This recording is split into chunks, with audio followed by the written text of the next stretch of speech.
አማራነት ውስጣቸው የለም። የብአዴን ውላጆች ውስጣቸው አማራነት የለም። የአጣዬ መውደም ህመማቸው አይደለም። በዚሁ አጋጣሚ በአጭር ጊዜ ውስጥ አጣዬ ክፍል 2 ትራ ይጀምራል። በአጭር ጊዜ ውስጥ አጣዬ ላይ የተፈጀው የህዝብ ብዛት ይኸውላችሁ 20 ዓመት 30 ዓመት ወደ ኋላ ቆጥረን አይደለም። ትላንት ባለፉት 2-3 ዓመታት አጣዬ ላይ የተፈጀው ሰው በፎቶግራፍ በስም በአካባቢ ዲቴል መረጃ ነው ያለው። ቅርብ ጊዜ ጠብቁን። እየሰራንበት ስለሆነ እናመጣለን። በአማራነት ኩራት የሚገባኝ ይሄ ነው። እኛ ወልቃይት ብረሳሽ ቀኝ ትርሳኝ ባላስብሽ ምላሴ ከተናጋ ይጣበቅ ብዬ ጎንደር ላይ እኔ ሰልፍ ስመራ አያሌው መንበር የሚባል ልጅ የብአዴንን ሽንት ጨርቅ ሲጠርግ የነበረና ሲያጥብ የነበረ ሰው ልብም ድፍረትም የለ ማለት ዞሮ በወያኔነት ሌላውን ሊከስ ነው የሚሞክረው። አይገርማችሁም? ከቲፒኤልኤፍ ጋር ማዕከላዊ ቁጭ ብሎ ዘቅዝቆ ሲገርፍ የነበረ ሰውዬ ዛሬ የገረፈውን ሰው ከቲፒኤልኤፍ ጋር ሆኖ የገረፈውን ሰው ወያኔ ብሎ ሊከሰው ይሞክራል። ኢትስ ቢኮዝ ኦፍ ዚስ ፕሪንሲፕል። በሕይወት አለን የምንታገላችሁ፣ ግንባር ሰተን የምንታገላችሁ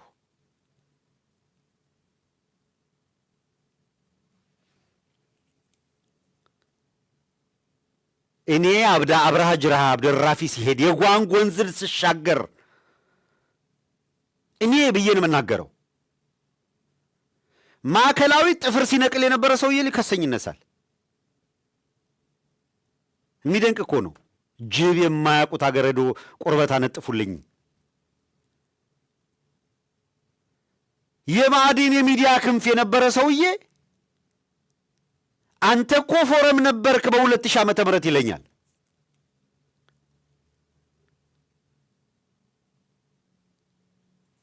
ይኸውልህ የአማራነትን ትግል ትላንት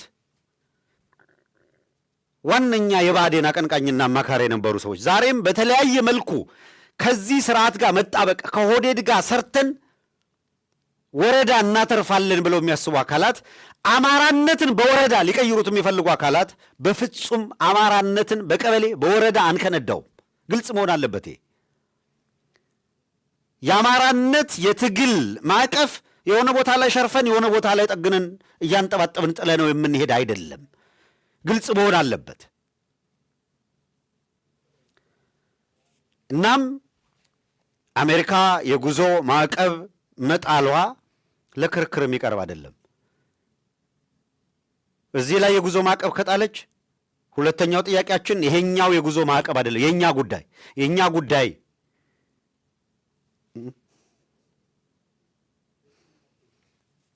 የኛ ጉዳይ የጉዞ ማዕቀብ ጉዳይ አይደለም። የጉዞ ማዕቀብ የሚገባው ላይ ይጣል። እዚህኛውም እዛኛውም የትኛውም ላይ ይገባዋል የሚል እሱ የአሜሪካ ውሳኔም ነው። ለአማራ የሚታገል ሰው ግን ቢያንስ እነዚህን ፋክቶች እንዴት ዲና ያደርጋሉ?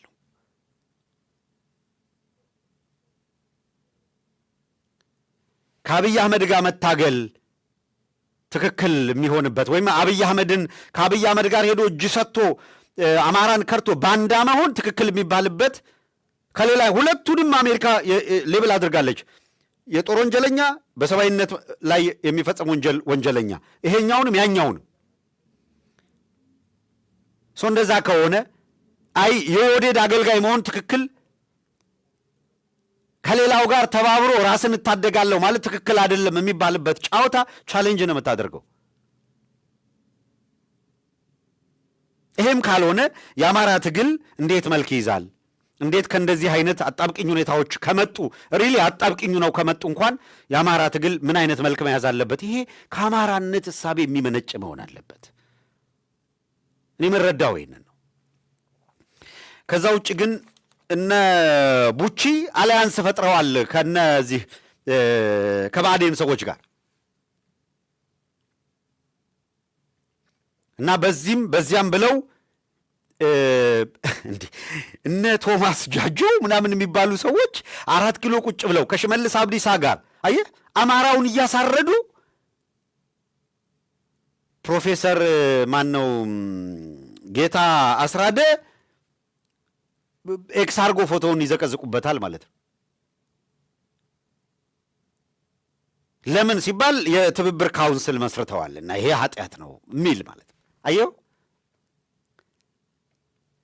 ከድቶ ለኦህዴድ የሚሸጠው ትክክል ነው ብለው ለአብይ አህመድ ራያ ጉዳዩ አይደለም።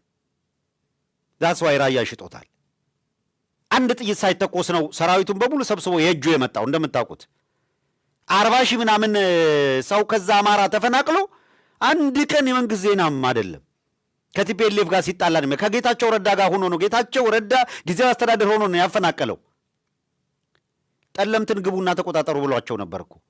ወልቃይትን ግን አይሰጥም። ለምን? በአከር የሚባል ኮሪደር አለ። ከሱዳን ጋር ቲፒኤልኤፍ ስለምትገናኝ ለስልጣኑ ስለምታሰጋው ዛትስ ዋይ አለቀ በቃ። ከብአዴን ጋር የተለጠፉ የብአዴን ውላጆች ከአብይ አህመድ ደሞዝ የሚከፈላቸው አካላት የአማራ አልፋና ኦሜጋ ወልቃይት ነው ይለዋል። አብይ አህመድ ወልቃይትንማ አሳልፎ አይሰጥም ይላል። ለአማራ አዝኖ አይደለም። ወለጋ ላይ የሚያርደው አማራ መሆኑን አውቆ ነው። ኦርቶዶክስ መጥፋት አለባት ብሎ የወሰነ ስርዓት ነው ይሄ ስርዓት። በአከር የሚባል ኮሪደር ቲፒኤልኤፍ መውጫ ካገኘ 4 ኪሎ መጥቶ ጉሮሬን ይዘኛል፣ ስለዚህ እዛ ቦታ ላይ አልለቅም ብሎ እነ ኮሎኔል ደመቀም ጠንክረው እንዲቆሙ መከላከያም አለኝ የሚለው አብዛኛው ሰራዊት እዛ ነው የሰፈረ ወልቃይት ላይ። ለአማራው አስቦ ሳይሆን ያችን ኮሪደር ዘግቶ ለመጠበቅ ነው። አለቀ። እውነቱ ይሄ ነው። እኛ ደግሞ አብይ ህልውናውን ለማስጠበቅ የዘጋት ኮሪደር ላይ ዛጋ ያለ ሰሊጥ ላይ አይደለም አይናችን ያለው። የእያንዳንዱ አማራ ነፍስ ይገደናል፣ ለእምነታችን ይገደናል። ቲፒኤልኤፍ አልፎ መጥቶ ወልቃይት ላይ በኃይል እገባለሁ ቢል በእጃችንም በጥፍራችንም እንፋለመዋለን እኮ ነው ጥያቄው። ወልቃይት ላይ አማራ ያለው የማንነት ጥያቄ ከጦርነት በመለስ እንዲፈታ በትግራይም በአማራም በኩል ያለ አካል ኦህዴድ የመጫወቻ ካርታ እንዳይስብበት በማድረግ ኳስ በመሬት አንዱ በሌላኛው ላይ ጥላቻ አይቀስቅስ እየተባለ ነው እየተሰበከ ያለው። በቅርብ ጊዜ አብይ አህመድ እኮ በፌዴራሉ ስር ሆኖ ምርጫ ይደረግበታል ነበር ያለው። ባይዞ የቲፒኤልኤፍ ጉልበት ስላለው ነው ያስቀረው እንጂ እነ ኮሎኔል ደመቀ እኮ ደግፈው እኮ ሰልፍ አስወጥተውታል ህዝቡን። ታዲያ ለምን ምርጫ አልተደረገም? ቢደረግ ኑሮ ተጠሪነታቸው ለፌዴራል ነበር አይደል?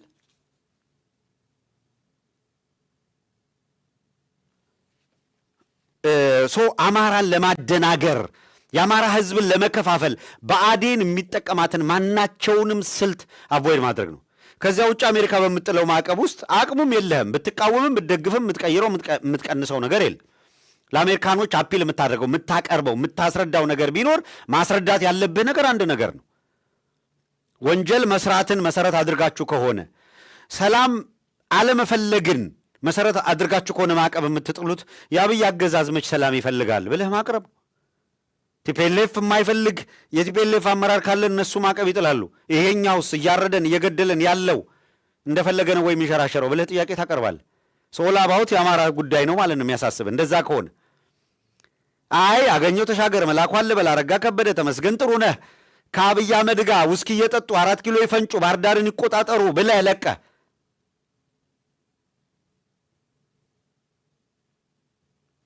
እንደዚህ ያለ ጫወታ በፍጹም አይሰራም ማለት ያስፈልጋል። እኔ በደንብ ግልጽ በሆነ መንገድ እየለየ ኩልል እያለ እየጠራ ትግሉ መልክ እያዘ የመጣ ነው የሚመስለኝና በተለይ ጠንከር አድርጌ ያነሳሁት እንደ አዲስ